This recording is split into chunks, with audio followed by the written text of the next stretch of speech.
बरेच वास्तू एक्सपर्ट जे असतात, त्या बऱ्याच प्रकारच्या रेमेडीज सांगतात. मग त्याच्यात ते प्लास्टिकचे पिरॅमिड्स वगैरे लावायला सांगतात. हं. मग ते आपण घरात गेले की असे कोपऱ्या-कोपऱ्यांना ते हं. व्हाईट ट्रायंगल्स दिसतात. तर मग हे कितपत योग्य आहे का नाहीये? ती फार मोठी दिशाभूल आहे वास्तुशास्त्राची केलेली. किंवा ते टेपिंग वगैरे पण असतं काय हं. वेगवेगळं? मुळात मी तुम्हाला म्हटलं हे पारंपरिक शास्त्र आहे, हे 18 महर्षींनी लिहिलं आहे हं. आणि हे अथर्ववेदापासून आहे. तर त्या काळामध्ये प्लास्टिक अस्तित्वातच नव्हतं. हो.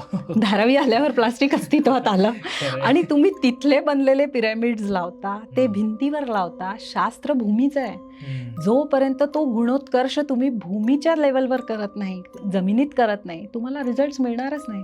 खरं आहे. प्लास्टिक हे शास्त्रात कुठेही शास्त्र संमत नाही. प्लास्टिकच्या टेप्स या शास्त्र संमत नाही. इतकं सोपं असतं दोष घालवणं.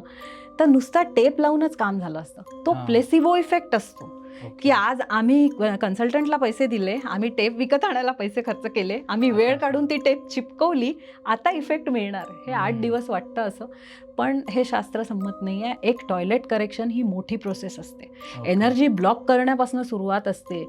खरं. कारण वास्तुशास्त्र ज्या काळात लिहिलं गेलं तेव्हा अटॅच टॉयलेट हा कन्सेप्टच नव्हता. बाहेरच असायचे आणि त्याची रचना पण अतिशय वेगळी होती. हं. आज आपल्याकडे टॉयलेट्स आणि बाथरूम्स जे अटॅच्ड आहे त्याच्याशिवाय तर तो फ्लॅट विकले जाणार नाही. जितके बरोबर. बेडरूम्स तितके बाथरूम्स, ते हा हे आहे. खरं. आणि ते प्रबळ पृथ्वी तत्व असतं, की हं. अजून जितक्या लॅविश फ्लॅटमध्ये तुम्ही जाल तर तिथे हेवीनेस वाढत जाईल. बरोबर. तो जो काउंटर प्लॅटफॉर्म आहे तो मोठा होईल, बाथटब येईल, हं. आरसा जो आहे तो पूर्ण भिंतीवर असेल. बरोबर. आरसा जलतत्व आहे, तो दोष निर्माण करतोय. अच्छा. बाथटब हेवीनेस निर्माण करतोय. तर ह्या सगळ्या गोष्टी डोक्यात ठेवून ती रेमेडी केली जाते. ती पट्ट्या चिपकवून काही होत काही नाही. होत